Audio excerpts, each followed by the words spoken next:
السلام عليكم ورحمة الله وبركاته. وعليكم السلام ورحمة الله وبركاته.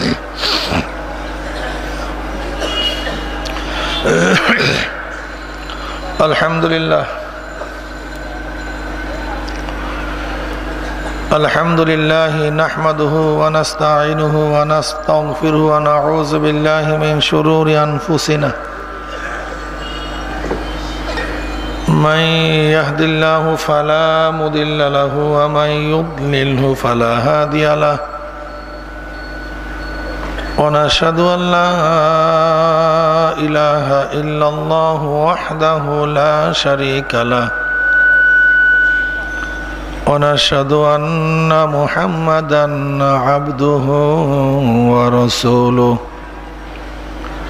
أما بعد فأعوذ بالله من الشيطان الرجيم بسم الله الرحمن الرحيم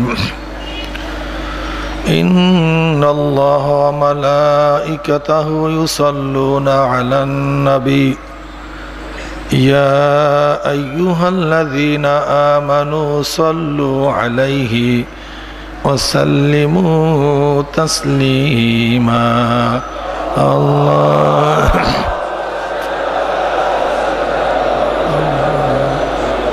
حبيبنا محمد صلى الله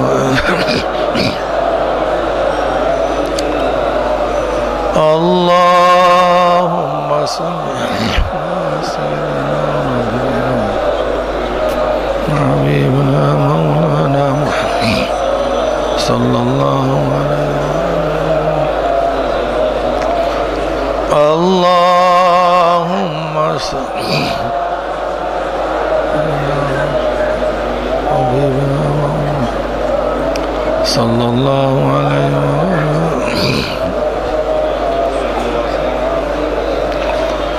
أعوذ بالله من الشيطان الرجيم بسم الله الرحمن الرحيم وما خلقت الجن والإنس إلا ليعبدون صدق الله مولانا العظيم وصدق رسول النبي الكريم আল্লাহ পাকের বান্দা জনাব মুহাম্মদুর রাসূলুল্লাহ সাল্লাল্লাহু আলাইহি ওয়াসাল্লামের উম্মতগণ, আল্লাহ পাক রব্বুল আলামিন আপনাকে আমাকে এই ফিতনা ফাসাদের জমানায় যখন তামাম দুনিয়ার থেকে ইসলাম মুসলমানদেরকে মিটিয়ে দেওয়ার ষড়যন্ত্র চলতেছে, তামাম দুনিয়ার মধ্যে ইসলাম মুসলমান থাকবে কি থাকবে না এই প্রশ্নের সৃষ্টি হয়েছে। যেই সময় মানুষ নেকের কাজ ছাড়তেছে, গুনার কাজ ধরতেছে, শুধু গুনার কাজ ধরেই না বরং গুনার কাজে প্রতিযোগিতা শুরু করছে কে কার আগে জাহান্নামে যাবে। সবাই বলি নাউযু বিল্লাহ। যেই জমানায় মানুষ নেকের কাজে আশ্চর্য হয়, গুনার কাজে স্বাভাবিক থাকে, সেই মুহূর্তে আল্লাহ পাক রব্বুল আলামিন আপনাকে আমাকে কোরআন ও হাদিসের মাজলিস, আলেম ওলামাদের, মুমিন মুত্তাকিন, জাকিরিন শাকিরিনদের এই দামি এক মাজলিসের মধ্যে আসার, বসার, বলার, শোনার তৌফিক দান করছেন। এর জন্য শুকরিয়া তার আমরা সবাই বলি আলহামদুলিল্লাহ। দীর্ঘদিন পর্যন্ত বিভিন্ন কায়দায় আপনাদের দাঁড়ে দাঁড়ে, কানে কানে মাহফিলের দাওয়াত পৌঁছাবার চেষ্টা করা হয়েছে। অনেক লোকের অনেক সুযোগ সুবিধা থাকা সত্ত্বেও তারা মাহফিল আসতে পারে নাই। কতক কপাল পরা চার দোকানে আড্ডার মধ্যে লিপ্ত, কেউ গান শোনার মধ্যে, টেলিভিশনের ড্যান্স দেখার মধ্যে, কেউ বা বেহুদা গল্প গুজবের মধ্যে। কপাল পোড়ার মাহফিল আসতে পয়সাও খরচ হয় না, কষ্টও লাগে না, তা সত্ত্বেও কপাল পোড়া মাহফিল আসতে পারে নাই। হে কপাল পোড়া বদনসিব, তোমার চাটকি চাড়াম আড্ডা তো একটু পরেই শুরু করতে পারবা, মাহফিল তো আর কিছুক্ষণ পরে থাকবে না। আবার মাহফিলের মধ্যে খোঁজ করে দেখবেন কিছু আল্লাহ পাকের বান্দা বহুত দূর দূরান্তর থেকে বহুত কষ্ট গেলে স্বীকার করে মাহফিলে হাজির হয়ে গেছে। আল্লাহ পাক রব্বুল আলামিন তৌফিক না দিলে আপনি এবং আমিও কিন্তু আসতে পারতাম না। যেই মাওলাই করিম আপনাকে আমাকে ওই সমস্ত গাফেলদের অন্তর্ভুক্ত না করিয়া এই মোমেন মুত্তাকিন জাকিরিন শাকিরিনদের অন্তর্ভুক্তর তৌফিক দান করছেন, এই জন্য বেজান না খুশি? যার আমরা খুশি হইলাম খুশির সাথে সবাই বলে আলহামদুলিল্লাহ।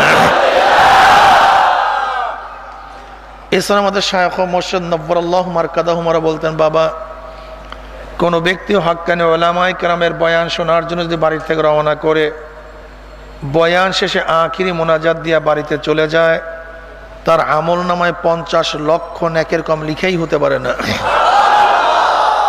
আল্লাহু ইউদাইফু লিমান ইয়াশা, আল্লাহ পাক রব্বুল আলামিন ইচ্ছা করলে 50 লক্ষ কেন 50 কোটি নেক দিয়া দিতে পারেন। নেক দেওয়ার মালিক কে? কাজী মাওলার কাছে দোয়া করি, মাওলা হে, যেহেতু আপনি আমাদেরকে মাহফিলে নিয়েই আসছেন, আমাদের খালি আমল নামাকে নেকের দ্বারা পূর্ণ না করিয়া কাউকে বিদায় দিয়েন না। শুনুন, আল্লাহুম্মা আমিন। অধিক রাত্র পর্যন্ত তো বয়ান হবেই না, আমি সামান্য কিছু সময় বয়ান করব, এরপরে মোনাজাত দেব, তওবা করিয়ে আখিরে মোনাজাত দিয়ে আজকের মতো বিদায় হয়ে যাব। কারোর জন্য চিরবিদায়, কারোর জন্য সাময়িক বিদায়। চির হোক সাময়িক হোক, বিদায় কিন্তু একদিন হতেই হবে। দুনিয়া থাকার জায়গা না, আগেকার কেউ থাকতে পারে নাই, আমরাও থাকতে পারবো না। যদি ব্যতিক্রম না ঘটে, যদি ব্যতিক্রম না ঘটে, আগামী 50-100 বছর পরে এখানে যত হাজার লোক দেখতেছেন, এর মধ্য থেকে ছোট বড় একজন লোক আমরা দুনিয়াতে থাকবো না। এখানে যারা আছি, যেরকম গাছের পাতাগুলি আস্তে আস্তে ঝরে যায়, সেখানে নতুন পাতা জন্ম নেয়, পুরান পাতার খবরও থাকে না, ঠিক আমরাও দুনিয়াতে আছি, আমরা আস্তে আস্তে সবাই ধ্বংস হয়ে যাব। নতুন প্রজন্ম আসবে, আমাদের খবরও কেউ নিবে না। বুঝেন নাই? শোনেন, যাদের জন্য সব সময় ব্যতিব্যস্ত, যাদের জন্য আমরা এখন সব সময় ব্যতিব্যস্ত, আমাদের পূর্বকার লোকেরাও আমাদের জন্য এইভাবেই ব্যতিব্যস্ত ছিল। অথচ আমি যাদের জমি ব্যবহার করি, যাদের ঘর ব্যবহার করি, যাদের বংশ পরিচয় চলতে আসি, তাদের নামও জানা নাই। দাদার দাদার নাম এখানে কয়জনে বলতে পারবো? দাদার নাম আমরা অনেকেই জানি না। অথচ আমি সৈয়দ, আপনি খান, আপনি তালুকদার, এই বংশ পরিচয় আপনার থেকে শুরু হয় নাই। এই খান বাড়ি, সৈয়দ বাড়ি, এই জমিদার বাড়ি আমার থেকে শুরু হয় নাই।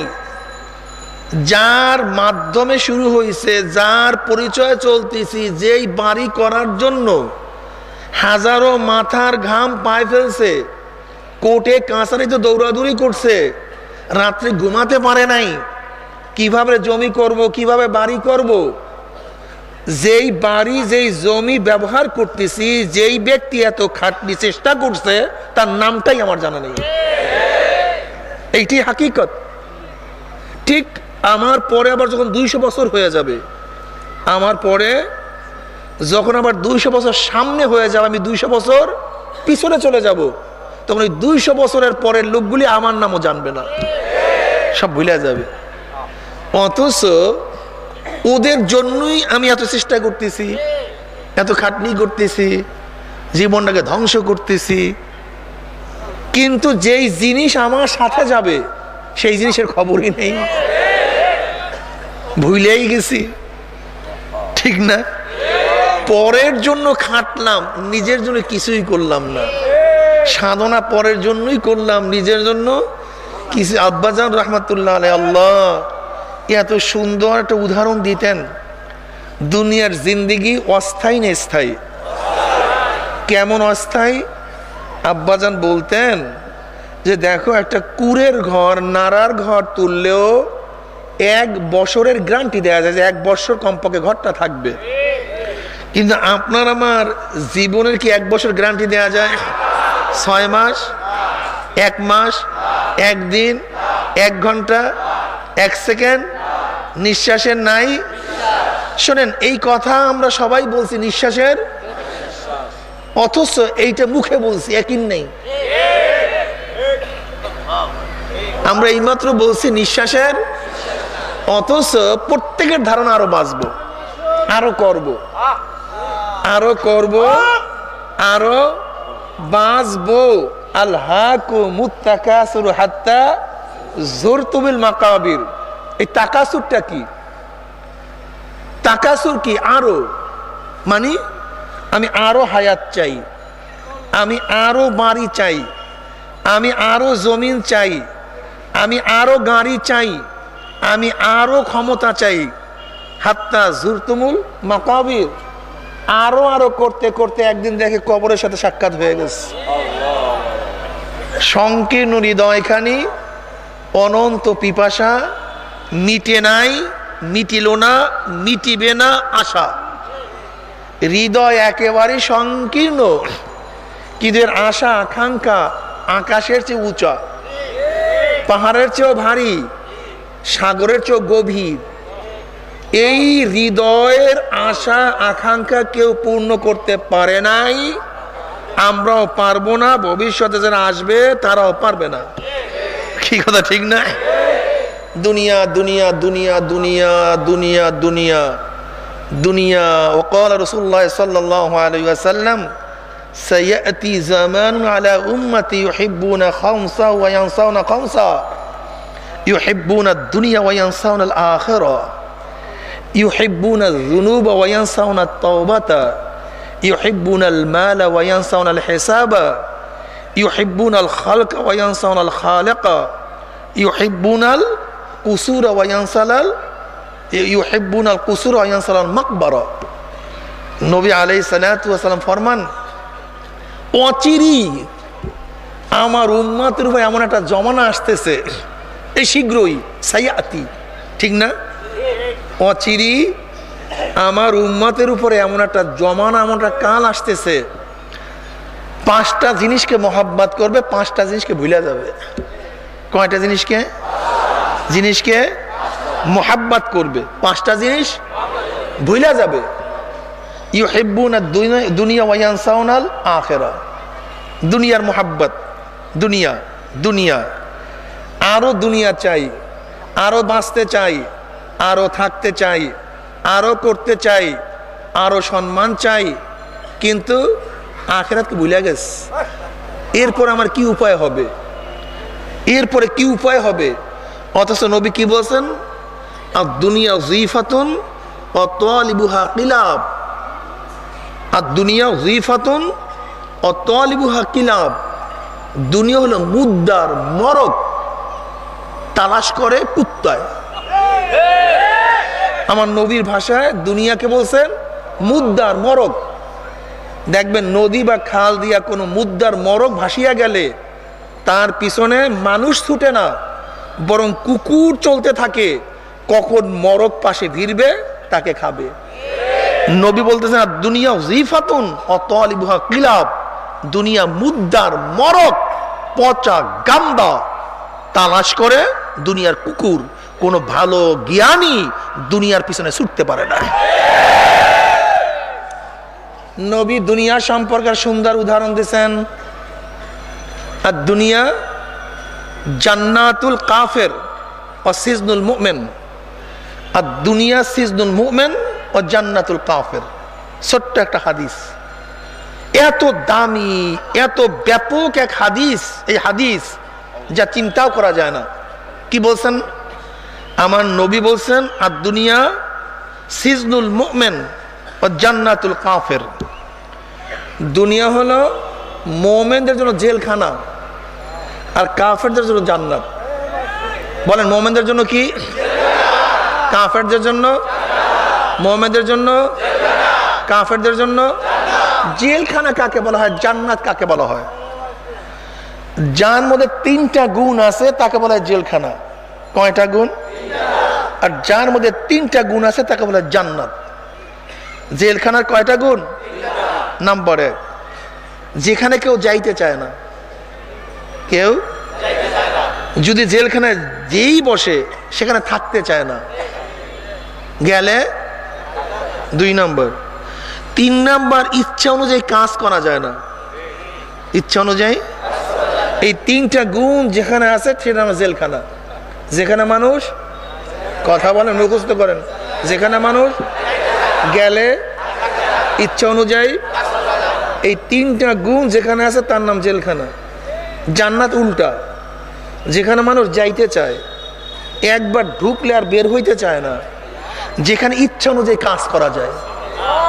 যেখানে মানুষ যাইতে চায়, একবার ঢুকলে বের হইতে চায় না, যেখানে ইচ্ছা অনুযায়ী, এই 3টা গুণ যেখানে আছে তার নাম জান্নাত। আর যেখানে মানুষ যাইতে চায় না, ঢুকলে থাকতে চায় না, ইচ্ছা অনুযায়ী কাজ করা যায় না, তার নাম, আল্লাহ কি বলছেন, দুনিয়া হলো মুমিনদের জন্য জেলখানা, কাফেরদের জন্য, জোরে বলেন, তার মানে কি? জেলার বলছে এখন তোমাকে ঘুমাতে হবে, কলাপসাল গেট হয়ে গেছে, গেট আটকে গেছে, তুমি বাইরে থাকতে পারবা না। এখন কি তোমার ইচ্ছা থাকলেও তুমি বাইরে যেতে পারবা? কার আইন নাই? জেলারের আইন নেই। তোমার বিরিয়ানি খাইতে মনে চায়, কিন্তু জেলারের আইন নাই, খাইতে পারবা? ইচ্ছা অনুযায়ী কাজ করা যায় না, ইচ্ছা হয় কিন্তু পারো না। তোমার স্ত্রীকে দেখতে মনে চায়, দেখতে পারবা? এখন জেলার নিষেধ করছে। তোমার একটু ভালো জিনিস খাইতে মনে চায়, পারবা? জেলারের নিষেধ আছে। তার মানে জেলারের অনুমতি ব্যতীত যেখানে কাজ করা যায় না, ইচ্ছা অনুযায়ী কাজ করা যায় না, তার নাম কি? মুমিনদের জন্য দুনিয়া, কাফেরদের জন্য। তার মানে সিনেমা দেখতে মনে চায়, আল্লাহ বলছে খবরদার দেখতে পারবি না, আইন নেই। কি নাই? কিন্তু কাফের, কারণ ইচ্ছা অনুযায়ী কাজ করতে পারবে, তার জন্য কোনো আইন নেই। দাড়ি কাটতে মনে চায়, মনে, কিন্তু খবরদার আল্লাহ নিষেধ করছে, রসুল নিষেধ করছে, মনে চায়, পারবি না, আইন নাই। তুই তো জেলের মধ্যে আসো, আইন নাই। টুপি ছাড়া হাঁটতে মনে চায়, আইন নেই, জেলের মধ্যে আসো। মেয়েদের সাথে গল্প করতে কি চায়, কি চায় না রে ভাই, কিন্তু কি নাই? আইন নাই, এটা পারবি না। তোমার পাশের টেবিলের পিয়ন ঘুষ খাইয়া বিশাল গাড়ি করে ফেলাইছে, বাড়ি করে ফেলাইছে, তোমারও গাড়ি বাড়ি করতে আইন নাই, এটা পারবি না, সম্ভব না, ঠিক না? মদ খাইতে মনে চায়, আইন নাই, পারবি না, কি কথা ঠিক না? ফজরের সময়, শীতের সময় ল্যাপ ছাইরা গোসল ফরজ হইলে ফরজ গোসল কইরা নামাজ পড়া মনে চায় না, কিন্তু তোকে পড়তেই হবে, তোকে পড়তেই হবে, এটা আইন। ইচ্ছা অনুযায়ী চলতে পারবি না। প্রচন্ড গরম, পানির মধ্যে ডুব দিছেন, মনে চায় পানি খাইতে, মুখের মধ্যেও আছে, কিন্তু খবরদার আইন নেই, পানি পান করতে পারবি না, আইন। কি মনে করতেছেন বর্তমানে ক্ষমতাসীন দলের পিছনে ঘুরলে কি হারাম, কি শক্তি, সব কিছু ফ্রি, কি কথা ঠিক না? কিন্তু খবরদার আল্লাহর বাইরে, ইসলামের বাইরে দল করা যাবে না, আইন নাই, পারবি না, এটা আইন নাই। যতই এখানে তোর চাকচিক্যতা আসে না কেন, আইন নাই, পারবি না। কিন্তু বেঈমানদের জন্য তারা তো ফিরি জান্নাতের মধ্যে, তারা কিসের মধ্যে? আর জান্নাত কাকে বলা হয়? ইচ্ছা অনুযায়ী দাড়ি কাটতে মনে চায় কাটো, টুপি ছাড়া চলতে মনে হয় হাঁটো, লম্বা জামা মনে চায় না পরিও না, মদ খাইতে মনে চায় খাও, সুদ খাইতে মনে চায় খাও, জেনা করতে মনে চায় করো, যা মনে চায় তাই করো, তুমি তো জান্নাতের মধ্যে। তুমি কিসের মধ্যে? আর মোমেন, মোমেন জেলখানার মধ্যে। আইনের বাইরে কিছু করার ক্ষমতা। মৃত্যুর পর উল্টো হয়ে যাবে। মৃত্যুর পরে কি হয়ে যাবে? হুবাহু উল্টো হয়ে যাবে। এবার বেঈমানদের জন্য জেলখানা শুরু, মুমিনদের জন্য জান্নাত শুরু। এইবার বুঝেন নাই? যেই ছেলে পরীক্ষার আগে দরজা খোলা রাখছে, পরীক্ষার রেজাল্টের পরে দরজা বন্ধ হয়ে গেছে। কিন্তু যেই ছেলে পরীক্ষার আগে দরজা বন্ধ রাখছে, পরীক্ষার পরে তার দরজা ওপেন হয়ে গেছে। বুঝেন নাই? পরীক্ষার আগে দরজা খোলা, আড্ডা, খেলাধুলা, চাটকি চাটাম, বন্ধুদের সাথে যা ইচ্ছা তাই করে, পড়াশোনা নাই, ওপেন দরজা। কি কথা ঠিক না? কিন্তু আর এক ছেলে দরজা বন্ধ। কে আসছো? দোস্ত আমি। বাদ দে, এখন না, আমার পড়া আস, পরে আসিস। দরজা বন্ধ, ঢুকতে দেয়া যাবে না। কে আসছে? আপু, চল বেড়াইতে চল। আমি যাব না, আমার পরীক্ষা, পরীক্ষার পরে কথা বলিও। ভালো খেলা লাগছে, আমি যাব না, দরজা বন্ধ, আমাকে পড়তে হবে। ঠিক না?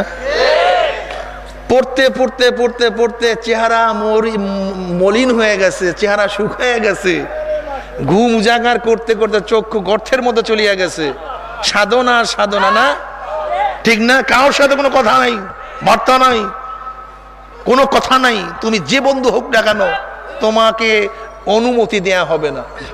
আর এক বন্ধুর দরজা ওপেন, যা মনে হচ্ছে আড্ডা, গল্প গুজব চলতেছে। কিন্তু যখনই পরীক্ষার রেজাল্ট বের হয়ে গেছে, যার দরজা পরীক্ষার আগে খোলা ছিল তার দরজা বন্ধ হয়ে গেছে, আর যার দরজা পরীক্ষার আগে বন্ধ ছিল এখন দরজা খোলা হয়ে গেছে। তার মানে বুঝেন না, রেজাল্ট ভালো, golden A plus, first class first. মুখের মধ্যে হাসি, চেহারার মধ্যে উজ্জ্বলতা, মিষ্টির প্যাকেট নিয়ে বন্ধুর কাছে দৌড় দেয়, ওস্তাদের কাছে দৌড় দেয়, মায়ের কাছে দৌড় দেয়, বোনের কাছে দৌড় দেয়। মা, শুনছো রেজাল্ট? এই রেজাল্ট, ঠিক না? পরীক্ষার আগে দরজা কি ছিল ভাই?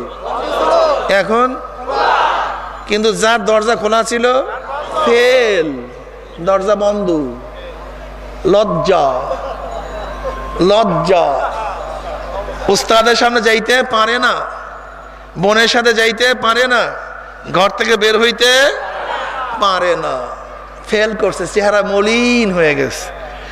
ঠিক দুনিয়ার মধ্যে যাদের চেহারা আকার খুশি খুশি, হাসু হাসো, যা মনে চাই তাই করো, যখন রেজাল্ট বের হয়ে যাবে, কবরে চলিয়া যাবা, সব উল্টা হয়ে যাবে, উল্টা হয়ে যাবে, সব ঘুরে যাবে। দুনিয়ার ব্যাপার তো এরকমই ভাই, দুনিয়ার ব্যাপারটা এরকম, আখিরাতের ব্যাপারটা এরকমই। দুনিয়ার মধ্যে সাধনা করো, চেষ্টা করো, করতে থাকো, দেখবা কি যে মজা, যেই মজার আর কোনোদিন শেষ নাই। আর যারা দুনিয়ার মধ্যে আনন্দ ফুর্তির মধ্যে লিপ্ত থাকবা, এমন কষ্ট শুরু। আর দুনিয়ার কিচ্ছু না। নবী আলাইহিস সালাতু হাদিসের মধ্যে ফরমান, দুই ব্যক্তিকে হাজির করা হবে কিয়ামতের ময়দানে। দুই ব্যক্তিকে, এক ব্যক্তি দুনিয়ার মধ্যে চির সুখী, দুঃখ জিনিস কোনোদিন পায় নাই, চির সুখী এক মানুষ, কিন্তু জাহান্নামী হয়ে যাবে। আর একটা মানুষ দুনিয়ার চির দুঃখী, সুখ কি জিনিস দুনিয়াতে কোনোদিন দেখে নাই, কিন্তু সে ব্যক্তি জান্নাতি হয়ে যাবে। এই দুই ব্যক্তিকে ডাকা হবে। কি হবে? ডাকা হবে। যে ব্যক্তি দুনিয়া চির সুখী, প্রশ্ন করা হবে, ভাই দুনিয়াতে কেমন সুখী ছিলা, তুমি কি আনন্দ ফুর্তি করছো? তাহলে আল্লাহর কসম, দুনিয়া এক সেকেন্ডের জন্য আমি কোনোদিন আনন্দের মধ্যে ছিলাম না। কারণ জাহান্নামের কষ্ট এত মারাত্মক, এক সেকেন্ডের মধ্যে গোটা দুনিয়ার সুখ শান্তি সব ভুলে যাবে, কিছু মনেই থাকবে না। আর চির দুঃখীকে ডাকা হবে, ভাই দুনিয়ার মধ্যে কি দুঃখী ছিলা, তুমি কি কষ্ট করছো? বলে খোদার কসম, আমি দুনিয়ার মধ্যে একটা সেকেন্ডের জন্য কষ্ট করি নাই। জান্নাতের নেয়ামত এত মারাত্মক, যে নিয়ামতের কারণে দুনিয়ার সমস্ত অশান্তি এক সেকেন্ডের মধ্যে ভুলে যাবে। বুঝেন নাই? মা যখন বাচ্চা প্রসাব করে, মা যখন বাচ্চা প্রসাব করে, তাই দুনিয়ার সুখ কোনো সুখ না, দুনিয়ার শান্তিও কোনো শান্তি না, দুনিয়ার দুঃখও কোনো দুঃখ না।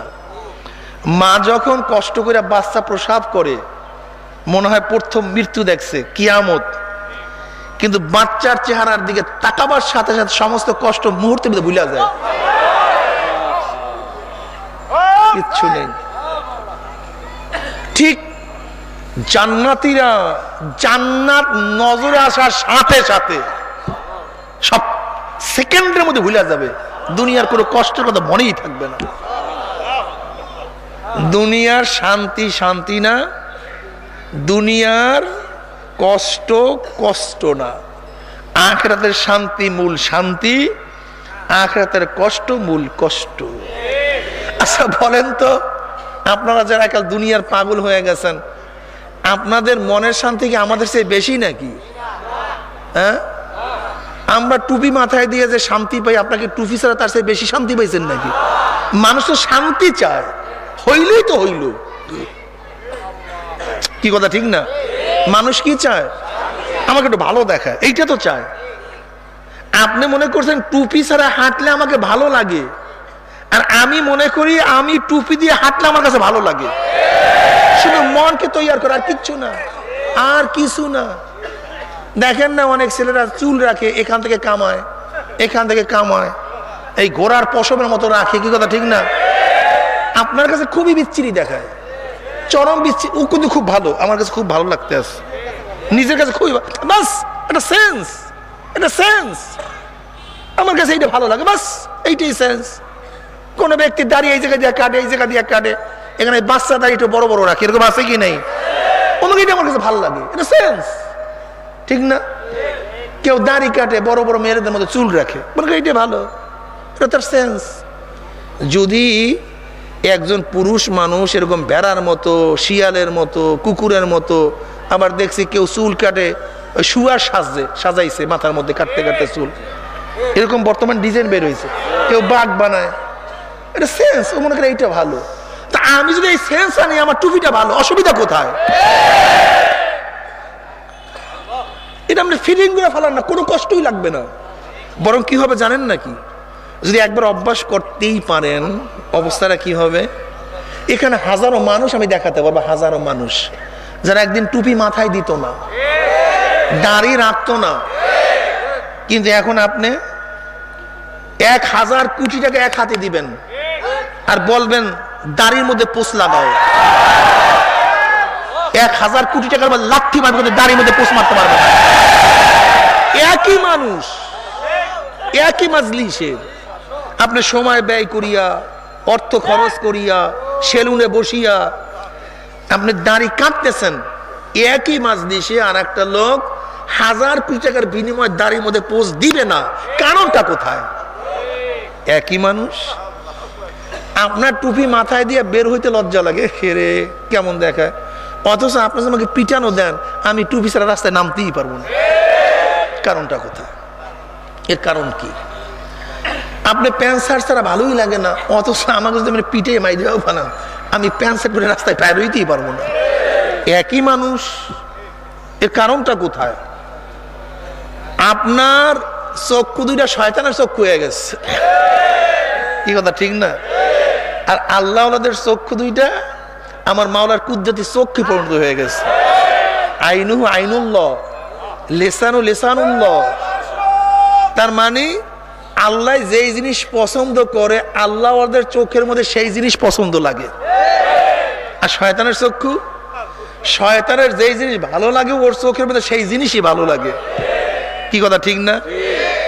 আখিরাতের শান্তি স্থায়ী শান্তি, আখিরাতের কষ্ট স্থায়ী কষ্ট। আব্বাজান বলতেন দুনিয়ার শান্তিও ভেজাল যুক্ত আর দুনিয়ার অশান্তিও ভেজাল যুক্ত, আখিরাতের শান্তিও ভেজাল মুক্ত, আখিরাতের অশান্তিও ভেজাল মুক্ত। ভাত খাওয়া শান্তির কাজ, কিন্তু খাইতে খাইতে পেট ব্যথা করে, অশান্তির ভেজাল আছে, কি কথা ঠিক না? এসির মধ্যে থাকলে শান্তি, আবার এসিতে থাকতে ঠান্ডা লাগে, অশান্তির ভেজাল আছে। কি বাবা, কথা সত্য না মিথ্যা? দেখেন দুনিয়ার শান্তির মধ্যে অশান্তির কি আছে, আবার অশান্তির মধ্যে শান্তির ভেজাল আছে, কি কথা ঠিক না? জ্বর অশান্তি, একটু ল্যাব গায়ে দেন, একটু শান্তির ভেজাল আছে। জজের সামনে দাঁড়াইছেন, আসামি, অশান্তি, কিন্তু জজের একটু ফ্যানের বাতাস আপনার গায়ে লাগে, সেখানে শান্তির কিছু কি আছে ভাই? ভেজাল আছে। কিন্তু আখিরাতের শান্তি নিরঙ্কুশ, যার মধ্যে কোনো ভেজাল নাই, ক্লিয়ার।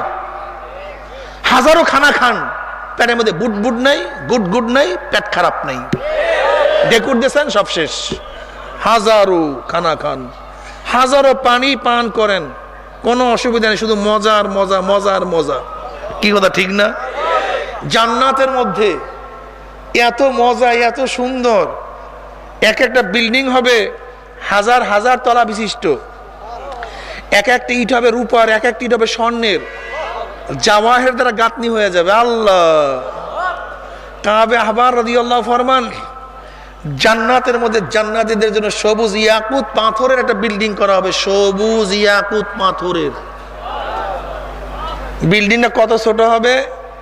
আল্লাহর নবী বলেন ওই বিল্ডিংটার মধ্যে 70,000 রুম হবে, কামরা হবে। কত হাজার? এক একটা কামরা রুম কত ছোট হবে? আল্লাহর নবী বলেন প্রত্যেকটা রুমের মধ্যে 70,000 দরজা থাকবে। এরকম 70,000 দরজা বিশিষ্ট কামরাটা ছোট না বড়? এরকম 70,000 রুম বিশিষ্ট বিল্ডিংটা ছোট না বড়? আল্লাহর নবী বলেন এই গোটা বিল্ডিংটা সবুজ ইয়াকুত পাথরের হয়ে যাবে। সবুজ ইয়াকুত পাথর বুঝেন? আমি এক আংটি ব্যবসার হাতের মধ্যে একটা পাথর দেখলাম, আমি বললাম ভাই এটা কি পাথর? বলে হুজুর এটা ইয়াকুত পাথর। আমি বললাম দাম কত? সে বলছে অরিজিনাল না। আমি বললাম অরিজিনাল হইলে দাম কত? সে বলছে 10 লক্ষ টাকার উপরে। আমি হঠাৎ এই হাদিসের দিকে খেয়াল করছি যে নবী আলাইহিস সালাতু ওয়াস সালাম ফরমান জান্নাতের মধ্যে সবুজ ইয়াকুত পাথরের বিল্ডিং হবে, যে এই বিল্ডিং এর বিবরণ আমি এইমাত্র দিলাম। তাই ছোট্ট একটা পাথরের দাম যদি ইয়াকুত পাথরের দাম 10 লক্ষ টাকা হয়, আর এই গোটা বিল্ডিংটা যদি সবুজ ইয়াকুত পাথরের হয়, সেই বিল্ডিং এর দাম হবে কত?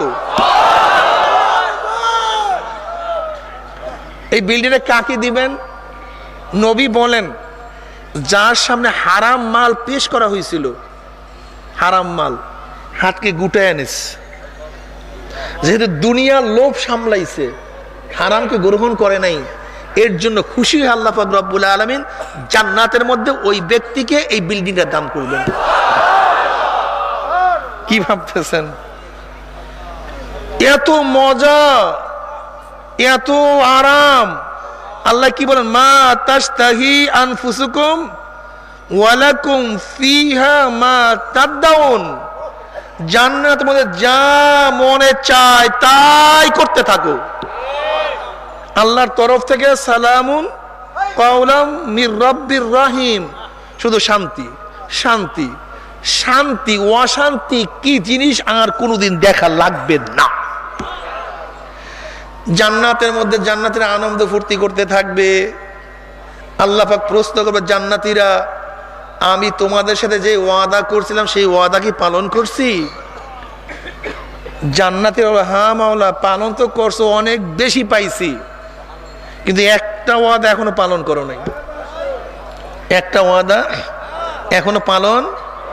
অমনি আল্লাহ পাক বলবে ফেরেশতারে, আমি বান্দাদের সাথে ওয়াদা করছিলাম তাদের সাথে জান্নাতে সাক্ষাৎ দেব, কিন্তু এখনো সাক্ষাৎ দেই নাই।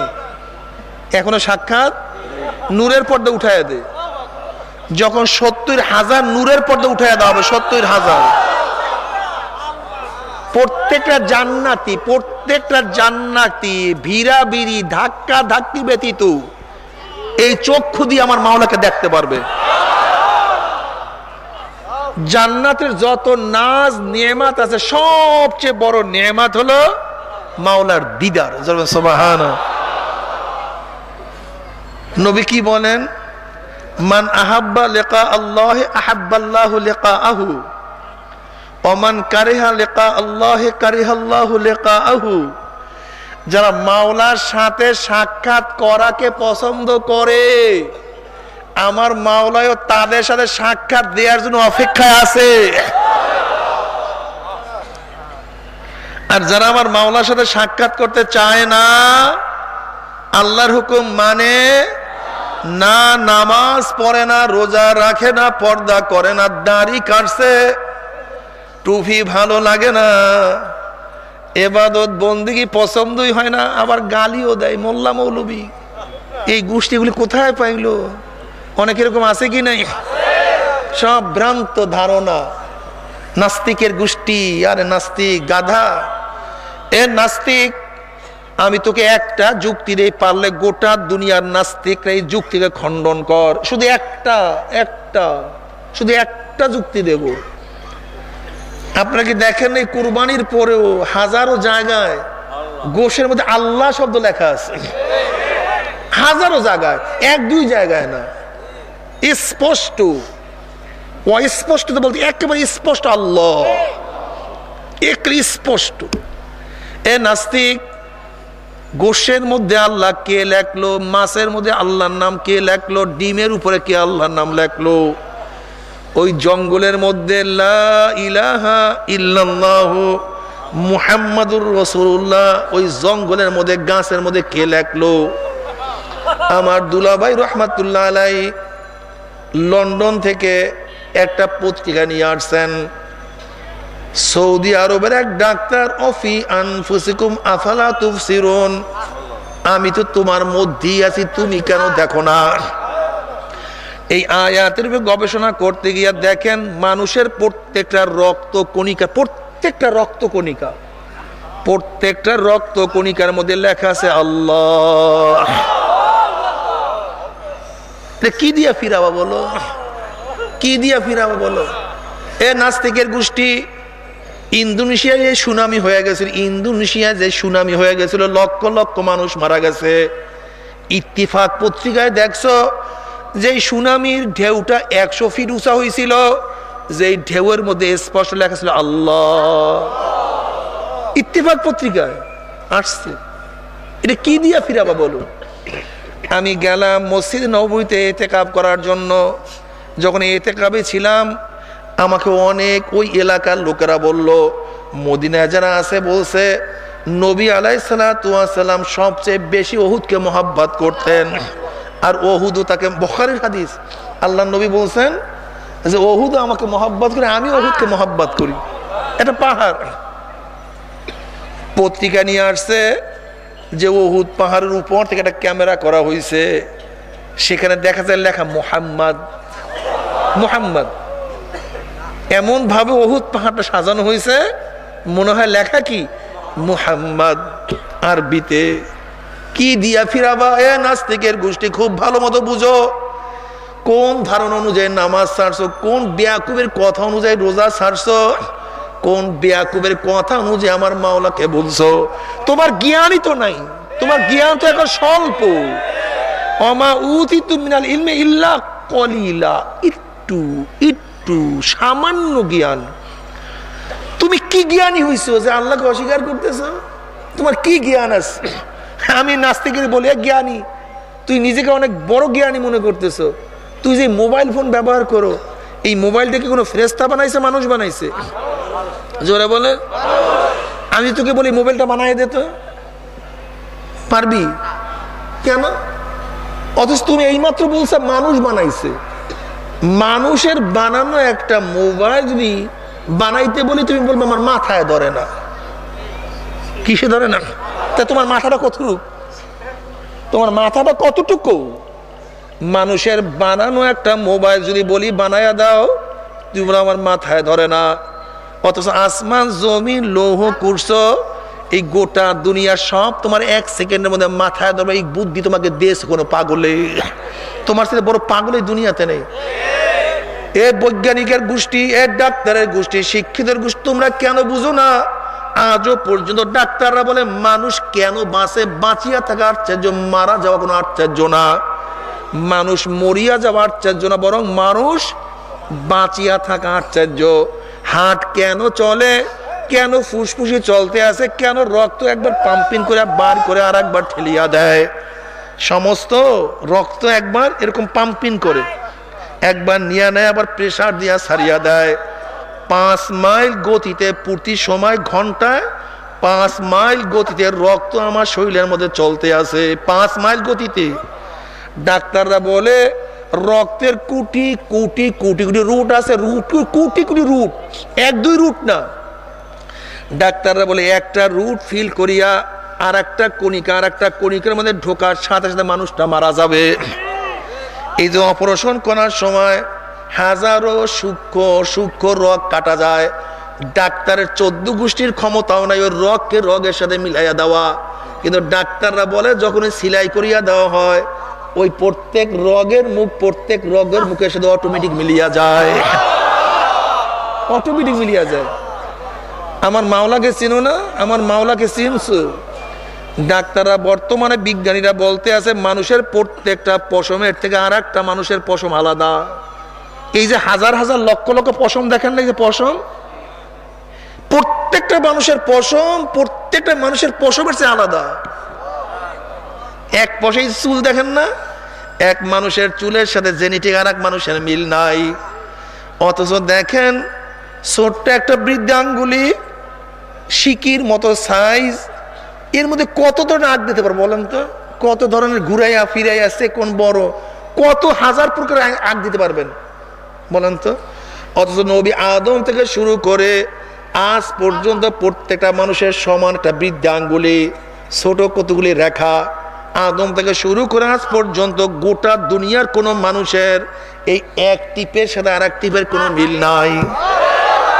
শুধু তাই নয়, হাজার হাজার লক্ষ কোটি কোটি মানুষের এক গলার সাথে আর এক গলার মিল নাই, কোটি কোটি মানুষের চেহারার সাথে আর এক মানুষের কোনো মিল নাই। কে সৃষ্টি করছে? কে বানাইছে? তুমি মাওলাকে এত সকালে চিনবা, তোমার সে বড় গাধা তো দুনিয়াতে হইতে পারে না। আল্লাহ বাবারে, মাওলাকে চেনার জন্য আমেরিকা যাওয়ার দরকার নাই, ইংল্যান্ড যাওয়ার দরকার নাই, সাগরের তলে যাওয়ার দরকার নাই। হার ওরাকে দপ্তরিস মারে ফাতে কের দে। অন্ধ, তোমার সামনে যতই ভালো জিনিস থাকুক না কেন তুমি কোনোদিন দেখবা না, তুমি হলো অন্ধ। ঠিক তো তোমার কলব বন্ধ হয়ে গেছে, তোমার কলবের মধ্যে মোহর লাগিয়া গেছে। ওয়ালাকাদ যারানা লিজাহান্নামা কাসীরাম মিনাল জিন্নি ওয়াল ইনস লাহুম কুলুবুন লা ইয়াফকাহুনা বিহা ওয়া লাহুম আয়ুনুন লা ইউবসিরুনা বিহা ওয়া লাহুম আযানুন লা ইয়াসমাউনা বিহা উলাইকা কাল আনআমি বাল হুম আদাল উলাইকা হুম সবার চক্ষু এক চক্ষু না, সবার চক্ষু জীবন ভর উপর থেকে আপেল পড়ছে, জীবন ভর উপর থেকে ফল পড়ছে, কিন্তু নিউটনের চক্ষু আর তোমার চক্ষু এক না। একই আপেল একই ফল জীবন ভর পড়ছে, সবাই দেখে, কিন্তু এর মধ্যে সে আকর্ষণ বিকর্ষণ সৃষ্টি করিয়া ফেলাইছে। কি কথা ঠিক না? তোমার চক্ষু আর ডাক্তারের চক্ষু এক হতে পারে না, এক নাকি? তোমার চক্ষু শিকারীর চক্ষু এক না, ইঞ্জিনিয়ারের চক্ষু আর তোমার চক্ষু কোনোদিন এক না। ঠিক আল্লাহ ওয়ালাদের চক্ষু আর তোমার দুনিয়ার চক্ষু কোনোদিন এক হইতে পারে না। বাহ্যিক দৃষ্টিতে সমান, কিন্তু সবার চক্ষু এক না। বাহ্যিক দৃষ্টিতে সবার হাত সমান, কিন্তু ডাক্তারের হাত আর তোমার হাত কোনোদিন সমান না। তোমার জিহ্বা ডাক্তারের জিহ্বা কোনোদিন সমান না। ঠিক তদ্রুপ আল্লাহ ওয়ালাদের জিহ্বা, আল্লাহ ওয়ালাদের হাত, আল্লাহ ওদের চক্ষু আর তোমার চক্ষু কোনোদিন এক না। তুমি দেখো সাধারণ দুনিয়া, তুমি দেখো আসমান, তুমি দেখো জমিন, আর আমার আল্লাহ ওয়ালারা তার জায়গায় আমার মাওলার কুদ্দার, সব জায়গায় আমার মাওলার মাওলা, সব জায়গায় আমার মাহারওয়ারাকে দপ্তরিস মারে ফাতে কেড়ে দে ঘর। আল্লাহ বাবারে, চক্ষুকে ঠিক করো, নিয়াতকে ঠিক করো, খেয়ালকে ঠিক করো, খেয়াল পয়দা করো। আজকে অনেকেরই ধারণা আল্লাহ পাক দ্বিতীয়বার উঠাইবে কিভাবে? মানুষগুলি পুড়িয়া যায়, মানুষগুলি পচিয়া যায়, মানুষগুলি গলিয়া যায়, উঠাইবে কিভাবে? এ গাদা, তুমি দ্বিতীয় প্রশ্ন করছো, প্রথম প্রশ্ন কেন করো না? তুমি দ্বিতীয় প্রশ্নের মধ্যে আসছো, কিন্তু প্রথম প্রশ্ন করো নাই কেন? দ্বিতীয় প্রশ্ন কি? আল্লাহ পাক এই মানুষগুলিকে অস্তিত্বহীন করিয়া পানির মধ্যে গলাইয়া, আগুনের মধ্যে পোড়াইয়া, মাটির মধ্যে ভস্ম করিয়া, অর্থাৎ অস্তিত্বহীন করিয়া দ্বিতীয়বার আল্লাহ অস্তিত্বে আনবেন কিভাবে? এইটা তোমার বড় প্রশ্ন। তাহলে প্রথম কি তুমি অস্তিত্বে ছিলা নাকি? তাহলে তুমি তো প্রথমে অস্তিত্বহীন ছিলা। তোমার দ্বিতীয় প্রশ্ন অস্তিত্বহীন করিয়া মাওলা কিভাবে অস্তিত্বে আনবেন? তাহলে প্রথম প্রশ্ন কেন করো না? প্রথম তুমি অস্তিত্বহীন ছিল, তুমি অস্তিত্বহীন ছিল, তোমাকে আল্লাহ অস্তিত্বে আনলেন কিভাবে? যেই মাওলায় প্রথম তোমাকে অস্তিত্বহীন থেকে অস্তিত্বে আনতে পারছেন, সেই মাওলায় দ্বিতীয়বার তোমাকে অস্তিত্বহীন করিয়া কেন অস্তিত্বে আনতে পারবেন না? আল কামার, আল্লাহ পাক চন্দ্রের দিকে তাকাইতে বলছে। দেখো চন্দ্র যখন প্রথম ওঠে একেবারে সরু চেকন, কি কথা ঠিক না? আস্তে আস্তে তুমি আমি আসছি একদিন একেবারে সরু, একেবারে দুর্বল। চন্দ্র আস্তে আস্তে বড় হইতে আছে, তুমিও আস্তে আস্তে বড় হইতে আসো। চন্দ্র পূর্ণ হয়ে গেছে, পূর্ণিমা হয়ে গেছে, পূর্ণিমা পূর্ণ হয়ে গেছে, আস্তে আস্তে ছোট হওয়া শুরু করছে। তোমারও 40 পার হয়ে গেছে, তুমি আস্তে আস্তে ছোট হওয়া শুরু করছো। তোমার চোখের পাওয়ার দুর্বল, কানের শক্তি দুর্বল, জবান তোমার দুর্বল, হাত তো সুম্মালে তাকুন সুয়ুখা। যেরকম চন্দ্র পূর্ণ হওয়ার পরে আবারও চন্দ্র ছোট হইতে আছে, ছোট হইতে আছে, ছোট হইতে আছে, হইতে হইতে হইতে হইতে একদিন আর চন্দ্র দেখা যায় না। ঠিক তুমি আমি ছোট হইতে হইতে একদিন তোমাকে আমাকে আর কেউ দেখে না, তুমি আমি বিলীন হয়ে গেছি। আবারও চন্দ্র হঠাৎ করিয়া দেখা যায় আসমান থেকে উঠতে আছে। যেই মাওলায় ছোট চন্দ্রকে বড় করিয়া আমার তোমার সামনে বড় থেকে ছোট করিয়া বিলীন করিয়া, আবার যেই মাওলায় তোমাকে সেই বিলীন থেকে আবার চন্দ্র উঠাইয়া দেখাইতে পারলো, সেই মাওলায় তোমাকে ছোট থেকে বড় করিয়া আবার বড় থেকে ছোট করিয়া আবার মাটির মধ্যে ভস্য করিয়া আগুনের মধ্যে পোড়াইয়া মাটির মধ্যে গলাইয়া সেই মাওলা কেন উঠাইতে পারবে না? আমার মাওলার পরিচয় কি বাবা নিবান? আল্লাহ খুব ভালো মতো বুঝিয়া শুনিয়া মাওলার কবরে যায় রে বাবা। কি নিয়ে রওনা করছে রে বাবা? কোন সুখের মধ্যে জীবন ধ্বংস করিয়া ফেলাও। এ নাস্তিকের দলেরা, বেঈমানের দলেরা, বাবারে খবরদার, খবরদার, মাওলাকে না নিয়া মাওলার কবরে যাইও না। এ জ্ঞানী বাবারা, তোমরা কেন খেয়াল করো না? আজকে দুনিয়ার কৃষি খাতে একবার লস খেলে বারবার কৃষি করিয়া লাভ করার আশা করা যায়। আজকে দুনিয়ার ব্যবসায় একবার লস খাইলে বারবার ব্যবসা করিয়া লাভ করার আশা করা যায়। আজকে দুনিয়ার মামলায় ম্যাজিস্ট্রেট করে হারলে জজ করে আপিল করিয়া, জজ করে হারলে হাইকোর্টে আপিল করিয়া, হাইকোর্টে হারলে সুপ্রিম করিয়া আপিল করিয়া জেতার আশা করা যায়। কিন্তু খোদা না খাস্তা, খোদা না খাস্তা, মওতের মামলায়, কবরের মামলায়, কিয়ামতের মামলায়, মিজানের মামলায়, পুলসরাতের মামলায় যদি একবার স্লিপ কাটিয়া যায় আর তো দ্বিতীয়বার আপিল করা যাবে না। বাবারে মওতের চান্স একবার, দ্বিতীয়বার কোনো চান্স নাই। কবরে ঢোকার চান্স একবার, দ্বিতীয়বার ঢোকার কোনো সুযোগ নাই। কিয়ামতের একবারই উঠতে পারবো, দ্বিতীয়বার ওঠার কোনো সুযোগ নাই। মিজানে একবারই দাঁড়াইতে পারবো, দ্বিতীয়বার ওঠার কোনো সুযোগ নাই। পুলসরাতে একবার চান্স, দ্বিতীয়বার কোনো চান্স নাই। এ বেরমাঝে হারাম করে দাঁড়ানো বুঝিয়া শুনিয়া মাওলার কবরে যায় রে বাবা। নাফরমান বদমাশ বেঈমান যখন মৃত্যু বিছানায় আছার খাইয়া পড়িয়া যাইবে, আল্লাহ পাক রব্বুল আলামিন ডাক দেয়া ফেরেশতা, এই নাফরমান নামাজ কাজা করিয়া রোজা ছাড়িয়া দিয়া দাড়ি কাটিয়া জেনার মধ্যে লিপ্ত হইয়া মদ পান করিয়া দুনিয়ার সুদ ঘুষ গ্রহণ করিয়া দুনিয়ার ক্ষমতায় মত্ত হইয়া কোন জাহান্নাম কামাই করছে, খবরদার ওই জাহান্নাম খানা না দেখাইয়া রূহ কবজ করবি না। খোদার কসম করিয়া বলিয়া থুইয়া গেলাম, নাফরমান বদমাশ বেঈমান হঠাৎ স্বপ্নের মধ্যে দেখতে পারবে জাহান্নামের দরজা বলে টাস টাস করিয়া খুলিয়া গেল, আল্লাহ তুমি মাফ করিয়া দাও। বাবারে বিপদ দেখলে মানুষের হুঁশ থাকে না। যেরকম কোন বাঘে যদি তাড়ানো দেয় মানুষের হুঁশ থাকে না, এমন ভাবে দৌড় দেয় গর্তের মধ্যে পড়ে না, কাঁটার মধ্যে পড়ে, মানুষের হুঁশ থাকে না। আল্লাহ কত আসামিকে দৌড় দেওয়ার কারণে, পুলিশের তাড়ানো দেওয়ার কারণে, পুলিশের যখনই তাড়ানো দিয়েছে সাপ দিয়া লাভ দিয়া পড়িয়া গেছে, হুশ নাই। কত আসামি পুলিশ দেখিয়া নদীর মধ্যে ঝাঁপ দিয়েছে, দুনিয়ার থেকে বিদায় হয়ে গেছে, হুশ নাই।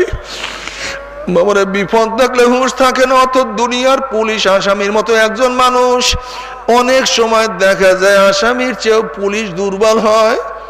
আসামির চেয়েও পুলিশ দুর্বল দেখিয়া মানুষের মতো মানুষ পুলিশ দেখিয়া যদি আসামির কলিজা উল্টাইয়া যাইতে পারে, জিভটা শুকাইয়া যাইতে পারে।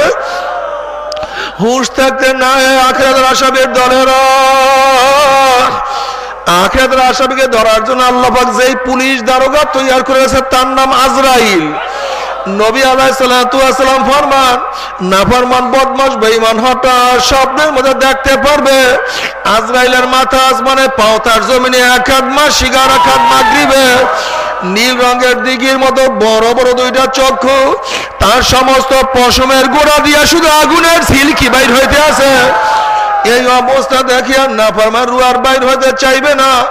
নাফরমান রূহটা থরথর থরথর করে কাঁপতে থাকবে।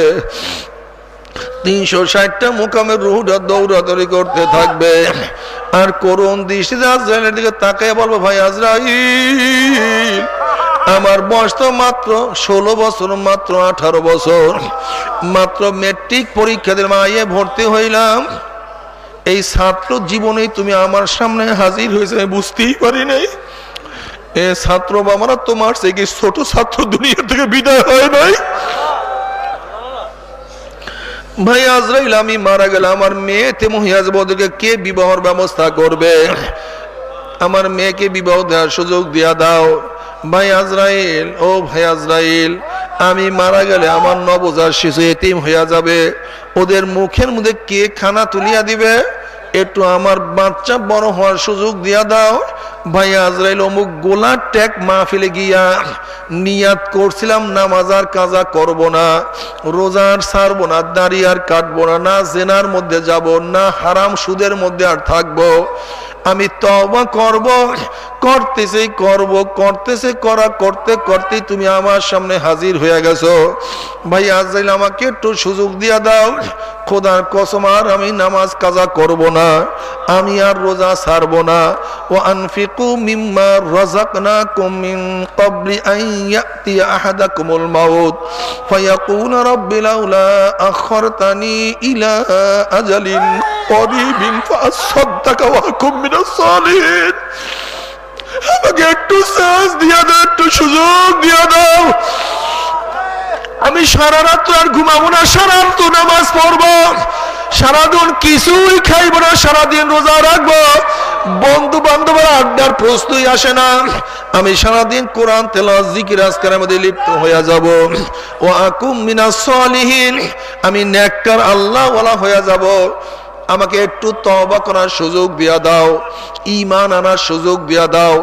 আজরাইল আলাইহিস সালাতু ওয়াস সালাম বড় খবিস।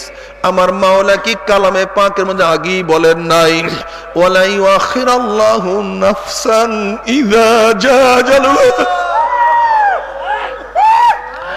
আমি কাউর বাড়ির দরজায় একবার নক করলে গোটা দুনিয়ার মানুষ আমাকে সরাইতে পারে না। আমি কাউর সামনে একবার হাজির হইলে গোটা দুনিয়ার মানুষ আমাকে ফিরাইতে পারে না। আমি আমেরিকার, রাশিয়া, বুলেট কামান কিছুই ভয় করি না।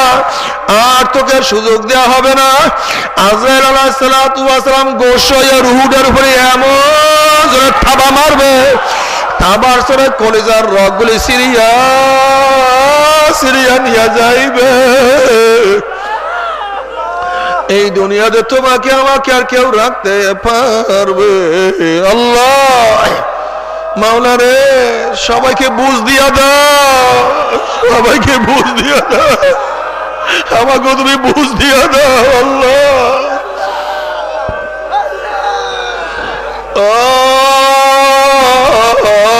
বাবা রে, খুব মারাত্মক অবস্থা রে বাবা।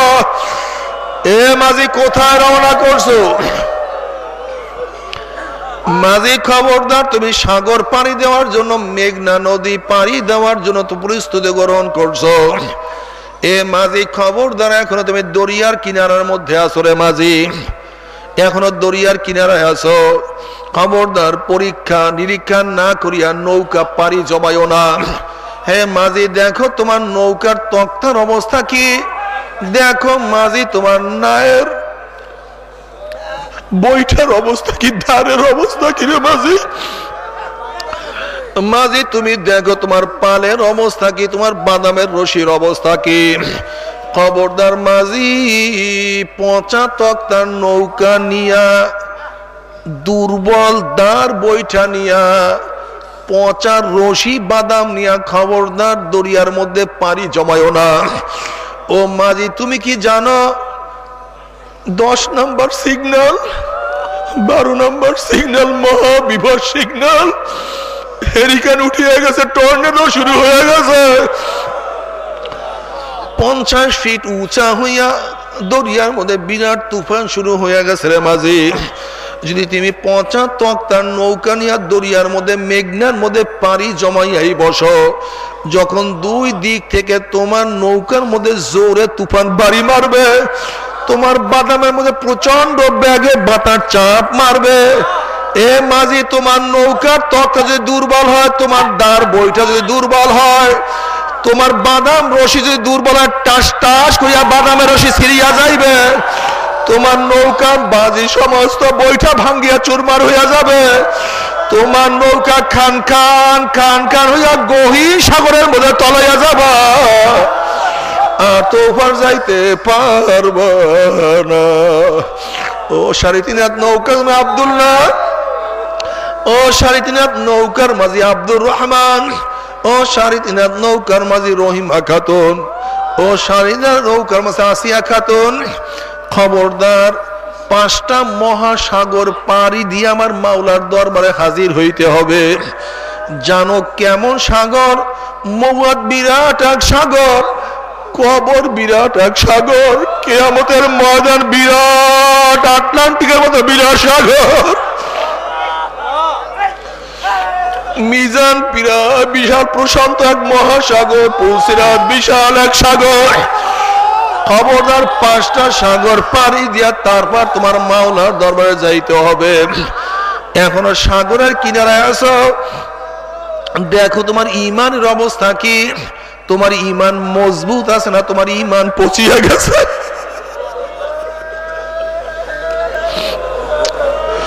দেখো তোমার নামাজের অবস্থা, নামাজ পড়ার সংখ্যা বেশি না কাজার সংখ্যা বেশি, যা পড়ছো ঠিক মতো পড়তে পারছো না সব ধ্বংস করিয়া ফেলাইছ। দেখো তোমার রোজার সংখ্যা বেশি না রোজা কাজার সংখ্যা বেশি, দেখো তোমার দাড়ি কাটার বয়স বেশি না দাড়ি রাখার বয়স বেশি, যারা তোমার টুপির সংখ্যা বেশি না টুপি ছানার সংখ্যা বেশি, দেখো তোমার জেনার সংখ্যা বেশি না জেনার থেকে মুক্তির সংখ্যা বেশি, দেখো তোমার গুনার সংখ্যা বেশি না তোমার নেকের সংখ্যা বেশি। খবরদার খবরদার, পচা ইমান পচা আমল নিয়ে যদি মৃত্যু পিছনে আসার খাইয়া পড়িয়া যাও, কলেমা নিয়ে কিন্তু মৃত্যুবরণ করতে পারব না। আল্লাহ আল্লাহ রে, ইমানের সাথে মোহাম্মদ দিও, আল্লাহ রে ইমানের সাথে মৃত্যু দিও রে মাবুদ, তুমি ছাড়া কোনো উপায় দেখি না রে মাবুদ, তোমার রহমতের ভরসা করে রওনা করছে।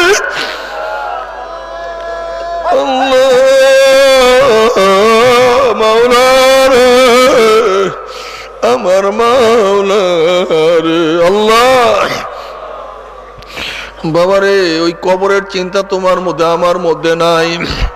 অথচ নবী আলাইহিস সালাতু ওয়াস সালাম একদিন জান্নাতুল বাকির মধ্যে ঘুরতে আছেন, কবরবাসীর অবস্থা দেখতে আছেন, আর সবাই তো ভালো অবস্থায় আছে, কিন্তু এক কবরের কিনারায় গিয়া দেখেন কবরের মধ্যে আযাব চলতে আছে। নবী আলাইহিস সালাতু ওয়াস সালাম কবরের কিনারায় দাঁড়াইয়া তার জন্য দোয়া করা শুরু করলেন, কিন্তু যতই দোয়া করেন কবুল হয় না।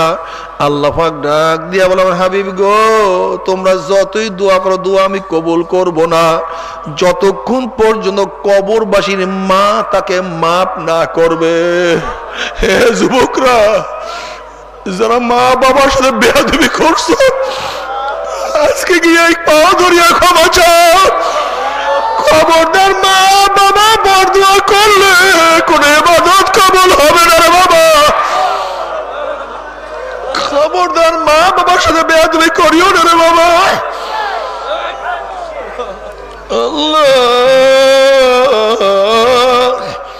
আল্লাহ বলেন, যতক্ষণ পর্যন্ত কবরবাসীর মা তাকে মাফ না করবে ততক্ষণ পর্যন্ত আমি মাফ করব না। আল্লাহর হাবিব এলান করিয়া দিলেন, কবরবাসীর মা কে আছো, জলদি আসো, তোমার ছেলের আযাব হইতে আছে। এক বৃদ্ধা বুড়া মহিলা কবরের কাছে হাজির হয়ে গেছে। আল্লাহর হাবিব বলেন, কবর কার? বললেন, আমার ছেলের কবর। আল্লাহর হাবিব বলেন, তোমার ছেলের আযাব হইতে তুমি তাকে মাফ করিয়া দাও।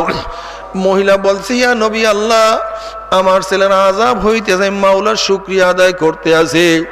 আল্লাহর হাবিব বলেন, আবার কেমন কথা? তোমার ছেলের আযাব হইতে তুমি মাওলার শুকরিয়া আদায় করতে আসো? তখন মহিলা বলছে, ইয়া নবী আল্লাহ, আপনি ঘটনা শুনেন। এই বাচ্চা যখন আমার গর্ভের মধ্যে ছিল তখন তার বাবা দুনিয়ার থেকে বিদায় হয়ে গেছে। এই বাচ্চা জন্মগ্রহণ করার পরে তার চেহারার দিকে তাকাই আমার যৌবনটাকে আমি ধ্বংস করিয়া ফেলাইছি। আর কোনোদিন বিবাহ বসি নাই। আমার দুঃখ কষ্ট আনন্দ ফুর্তি সব ছেলের চেহারার দিকে তাকাই আমি সব মেলান করিয়া ফেলাইছি। ইয়া নবী আল্লাহ, ইয়া রাসূলুল্লাহ, ছেলে আস্তে আস্তে বড় হইতে আছে, আমি তার চেহারার দিকে তাকাইয়া থাকি। ছেলে আস্তে আস্তে বড় হয়েছে, তাকে আমি বিবাহ করাইলাম। বিবাহ করাবার পরে ছেলে এখন আর আমার কথা শুনে না, তার স্ত্রী যা বলে তাই সে শুনে।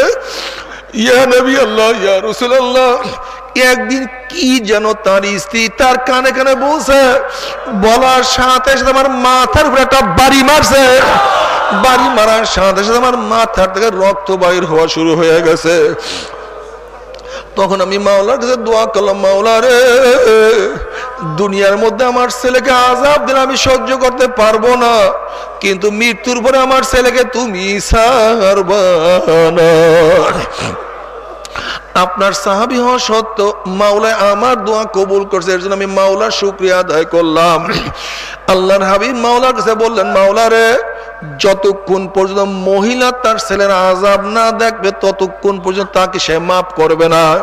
আপনি একটা আযাব দেখাইয়া দেন। যখন মহিলা আযাব দেখা শুরু করছে তখন চিল্লাল, ইয়া নবী আল্লাহ, ইয়া রাসূলুল্লাহ, আমার ছেলেকে আমি মাফ করিয়া দিলাম, মাফ করিয়া দিলাম, মাফ করিয়া দিলাম। ইয়া নবী আল্লাহ, আযাব তো কেউ সহ্য করতে পারে না। আমার ছেলের শরীরের সমস্ত চামড়া খুলিয়া ফেলানো হয়েছে। আমার ছেলের কবরের মধ্যে আযাব, জাহান্নামের আগুন শুরু হয়ে গেছে। তার উপরে গুর্জের বাড়ির আযাব তো কেউ সহ্য করতে পারে না। ইয়া রাসূল, আমি মাফ করিয়া দিলাম। বাবারা কি নিয়ে রওনা করছো? খবরদার, খবরদার, তওবা না করিয়া কেউ মাওলার কবরে যাইও। আল্লাহ, আল্লাহ মাফ করিয়া দিও, খবর মাফ করিয়া দিও, জান্নাতের বাগিচা বানাইয়া দিও। তারপরে এই কবরের মধ্যে হাজার হাজার হাজার বছর থাকতে হবে। এরপরে আল্লাহ পাক রব্বুল আলামিন কিয়ামতের ময়দান কায়েম করবে। আল্লাহ, ইউরাফুল বিসীমাহুম ফায়ুখাযু বিন্নাওয়াসি ওয়াল আহদাব। বাবারা, যেরকম বিজ্ঞ ডাক্তারের কাছে যাওয়ার সাথে সাথে বিজ্ঞ ডাক্তার চেহারা দেখলেই বুঝতে পারে কোন রোগের জান রোগীর মধ্যে ঢুকছে, ঠিক কিয়ামতের ময়দানে নাফরমানদের চেহারা দেখলেই ফেরেশতারা বুঝতে পারবে কোন ধরনের গুনাহ করিয়া নাফরমান কিয়ামতের ময়দানে উঠছে। আল্লাহ, আল্লাহ তুমি মাফ করিয়া দিও। আল্লাহ, এই আয়াতের তাফসীরে আল্লাহর হাবিব আলাইহিস সালাতু ওয়াস সালাম বিভিন্ন ধরনের চেহারার কথা বয়ান করছে। যারা দুনিয়ার মধ্যে হারাম খাবে, হারামখোরদের চেহারা কিয়ামতের ময়দানে শুয়ারের সুরাত হয়ে যাবে। ফেরেশতারা দেখলেই বুঝতে পারে দুনিয়ার মধ্যে হারামখোর হারাম খাইয়া কিয়ামতের ময়দানে উঠছে। যারা দুনিয়ার মধ্যে হিংসা হাসাদ করবে তাদের চক্ষুতে তাদের চেহারা কুত্তার সুরাত হইয়া যাবে। ফেরেশতারা দেখলেই বুঝতে পারে দুনিয়ার মধ্যে হিংসা হাসাদ করছে। যারা দুনিয়ার মধ্যে নামাজ পড়বে না, বেনু মাজিদের চেহারাটা কিয়ামতের ময়দান আলকাত্তার মতো কালো হইয়া যাবে। ফেরেশতারা দেখলেই বুঝতে পারে দুনিয়ার মধ্যে বেনু মাজিদ নামাজ পড়তো না। যারা দুনিয়ার মধ্যে যাকাত দিত না, এই সমস্ত লোকদের সমস্ত মালগুলি পেটের মধ্যে বড় বড় সাপ হইয়া যাবে। তুই চোয়ালের মধ্যে সাপ শুধু আঘাত করতে থাকবে। আল্লাহ তুমি মাফ করিয়া দাও। যারা দুনিয়ার মধ্যে জেনা করবে, জেনাকার পুরুষের চক্ষু দুটা মহিলাদের সরঙ্গার মতো হইয়া যাবে। বাবারে এখনো মাপ চাও, এখনো তওবা করো, যথেষ্ট তওবা করার সুযোগ আছে রে বাবা। জেনাকার মহিলাদের চক্ষু দুটা পুরুষের সরঙ্গার মতো হইয়া যাবে। জিনাকার মহিলাদের পেটের মধ্যে একটা আগুনের বাচ্চা হবে। বাচ্চা আস্তে আস্তে বড় হইতে থাকবে। কি যে ব্যথা, কি যে যন্ত্রণা। বাচ্চা প্রসব হবে না, যন্ত্রণা সহ্য করতে পারবে না, অথচ বাচ্চা আস্তে আস্তে বড় হইতে আছে। বাচ্চা শুধু মাথা বাইর হবে, ওই মাথার মধ্যে জাহান্নামের শিকল লাগাইয়া হাজার হাজার বছর টানতে থাকবে, কিন্তু বাচ্চার প্রসব হবে না। বাবারে এখনো কেন তওবা করবা না? এখনো কেন তওবা করবা না? আল্লাহ আমাদের সবাইকে তওবা করার সুযোগ দিয়া দাও। আল্লাহ আল্লাহ আমাদের সবাইকে তুমি মাফ করিয়া দাও। বাবারে কেউ যদি বলতে পারো হুজুর আমার পাও দলে আমি আর গুনার কাজ করব না, বাবা আমি খোদার কসম করে বলতে আছি, তুমি রিক্সাওয়ালা হও না কেন, ঠেলাওয়ালা, কুলি মজদুর যাই হও না কেন, সবাই সামনে তোমার 100 বার পায়ে ধরতে রাজি আছি রে বাবা, তারপরও গুনার কামের কাছেও যাইও না। বলতে পারো হুজুর গুনার কাজ আমি করবো, জাহান্নামে আমি যাব, আপনি এত ব্যস্ত কেন? আপনি কেনই বা আমার হাতে পায়ে ধরতে চান? জাহান্নামে আমি যাব, আপনার কিসের ঠেক পড়ছে? আপনি কেন এত ব্যস্ত? আপনি কেনই বা আমার হাতে পায়ে ধরতে চান? বাবা তুমি বিচার করো, তুমি যদি কোনো পুকুরের পাড় থেকে হাঁটিয়া যাও আর যদি দেখো পুকুরের পাড়ে কোন একটা বাচ্চা পানি নিয়ে খেলা করতে আছে, তুমি বাচ্চাকে চেনো অথবা নাই চেনো, তুমি মানুষ হইয়া থাকো, বাচ্চাকে পুকুরের পাড়ে রাখিয়াই কিন্তু যাইতে পারবা না। যখন ওই বাচ্চাকে পানির থেকে তুলবা, বাচ্চা তোমাকে লাথি মারবে, কামড় মারবে, গালি দিবে, তখন তুমি বাচ্চাকে বলবো রে বাচ্চা তুমি তো বুঝো না, তুমি পানির খেলার মজা পাইয়া পানির সাথে খেলতে আসো, বাধা দেওয়ার কারণে তুমি আমাকে লাথি দাও, কামড় দাও, গালি দাও। ওরে বাচ্চা পানির সাথে খেলতে খেলতে খেলতে খেলতে হঠাৎ যদি পানির মধ্যে পড়িয়া যাও আর তো বাবা সহজে পানির থেকে উঠবা না। বাবারে আমরা কোরআন এবং হাদিসের দৃষ্টি দেখতে আসি, কতক আল্লাহর বান্দাবান্দি সিনেমায় মজা পাইয়া, ভিসিআরে মজা পাইয়া, দাড়ি কাটায় মজা পাইয়া, টুপি ছাড়ায় মজা পাইয়া, জেনায় মজা পাইয়া, বেপর্দায় মজা পাইয়া, দুনিয়ার ক্ষমতায় মজা পাইয়া, সুদে ঘুষে মজা পাইয়া, এক কথায় গুনার কাজে মজা পাইয়া জাহান্নামের কিনারায় বসে খেলা করতে আছে, আনন্দ ফুর্তি নাচা নাচির মধ্যে লিপ্ত হইয়া আছে। ওইদিকে পিছনে আজরাইল অপেক্ষায় আছে, পিছনে আজরাইল অপেক্ষায় আছে। আল্লাহ পাকের হুকুম আসবে তো একটা ধাক্কা মারবে, অমনি উল্টে ঘুম করে জাহান্নামে পড়িয়া যাবে রে বাবা, আর তোমরা সহজে জাহান্নাম থেকে উঠবা না। বাবারে তোমরা আমাদেরকে কত গালি দাও, কত রাজাকার, কত আলবদর, কত ধর্ম ব্যবসায়ী, কত টিটকারি, কত টিপ্পনি, কতই না ব্যাংক করে রে বাবা, সবই কিন্তু আমরা জানি।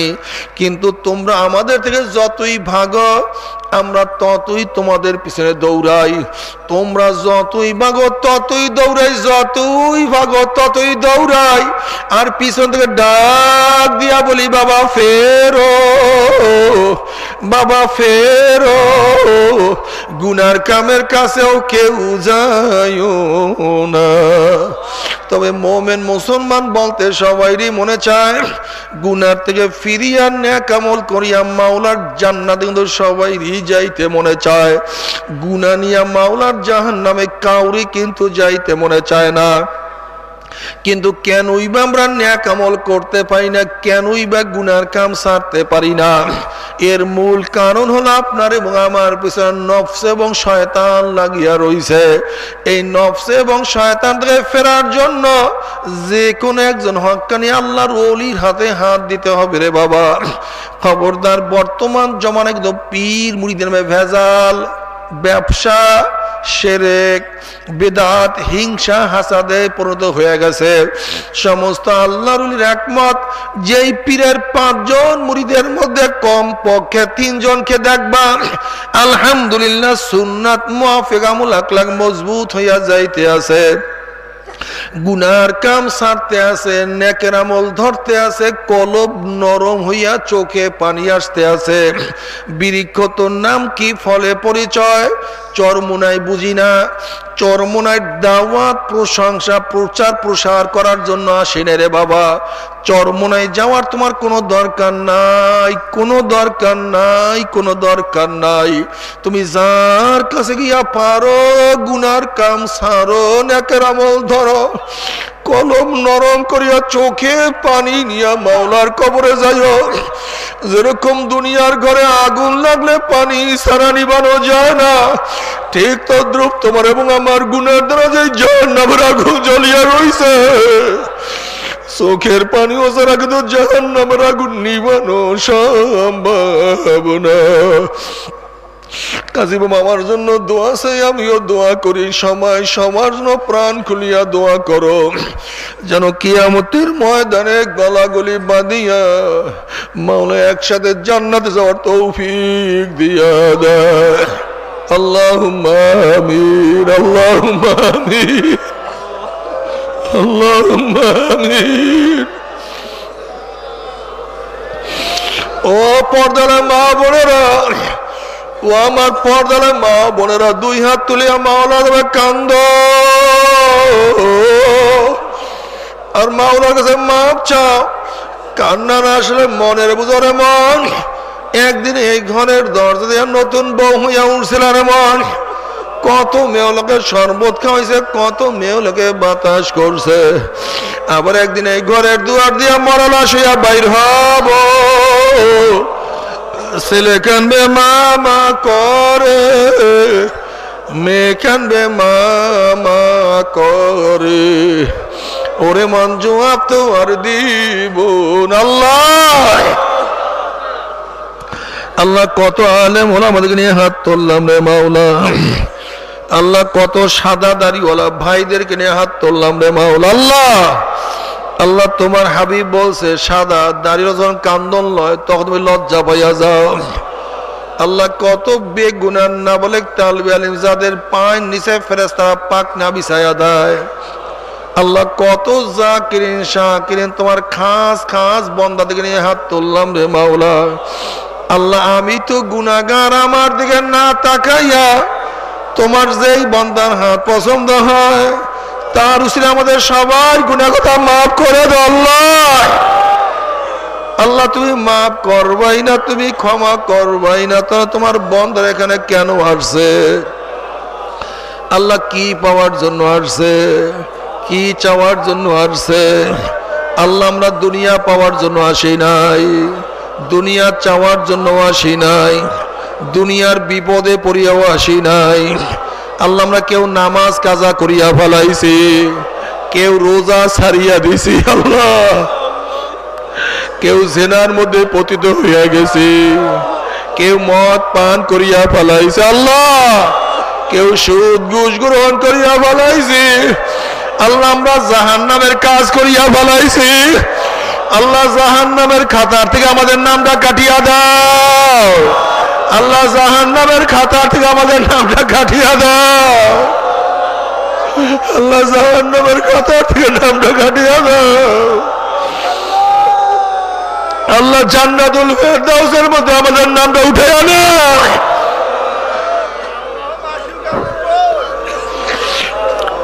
আল্লাহ আমার যুবক বাবাদেরকে কবুল করিয়া নাও আল্লাহ আমার যুবক বাবাদেরকে কবুল করিয়া নাও আল্লাহ আমার যুবক বাবাদেরকে কবুল করিয়া নাও আল্লাহ আমার মুরব্বী বাবাদেরকে কবুল করিয়া নাও আল্লাহ আমার মা বোনদেরকে কবুল করিয়া নাও আল্লাহ আমরা যারা হাত তুললাম জানি না কার মা নাই জানি না কার বাবা নাই জানি না কার স্ত্রী নাই সন্তান নাই দাদা নাই দাদু নাই ভাই নাই বন্ধু নাই নানা নাই নানু নাই আল্লাহ যত মুমিন মুমিনাত যত মুজাহিদরা কবরে শুয়ে রয়েছে সবার কবরে আযাবকে maaf করে দাও ইয়া আল্লাহ খাস করে আমাদের শায়েখ ও মুর্শিদের কবরকে জান্নাতের বাগিচা বানায়া দাও মা দাদা সহ तमाम দুনিয়ার মাশায়েখদের মাকামকে জান্নাতের মধ্যে বুলন্দ করে দাও আমাদের আওলাদকে তোমার খাস গোলাম বান্দা হিসেবে কবুল করে নাও ربنا هب لنا من ازواجنا وذرياتنا قرة اعين واجعلنا للمتقين اماما رب ارحمهما كما ربياني صغيرا وصلى الله تعالى على خير خلقه محمد وآله وأصحابه وأزواجه وأتباعه أجمعين وارحمنا معهم برحمتك يا أرحم الراحمين